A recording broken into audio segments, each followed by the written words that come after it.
Hello! চলে আসলাম আবার একটা নতুন মিনি ব্লগ নিয়ে। তো আমি আর আমার মা বাজারে গেছিলাম কিছু ফল নিতে। তো সেখানে আসার পরেই আমরা আর কি ফল দেখাদেখি শুরু করে দিচ্ছি, মানে আমার মা। তারপরে সবজি কিনবে বলল। তো চলো যাওয়া যাক সবজি কিনতে। ওইখানে আমি দাঁড়ায় দাঁড়ায় বোর হচ্ছিলাম আর কি। এইসব আমার দ্বারা পোষায় না। মা পুরো মনোযোগ দিয়ে দেখে দেখে নিচ্ছিল কোনটা ভালো না।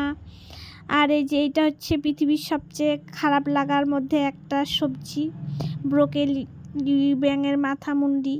যাই হোক, তারপরে আবার টোটো পেয়ে গেলাম। টোটো নিয়ে বাড়ির ফেরার পথে আবার একটা মেডিসিনের দোকানে যেতে হলো আমার, কারণ ভাইয়ের অর্ডার পালন তো করতে হবেই।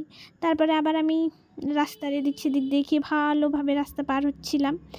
আবার টোটোতে বসে আমাদের রোড দিয়ে যাচ্ছিলাম, বাবার দর্শন হলো, মায়ের দর্শন হলো। সো বাই, কেমন লাগলো জানিও।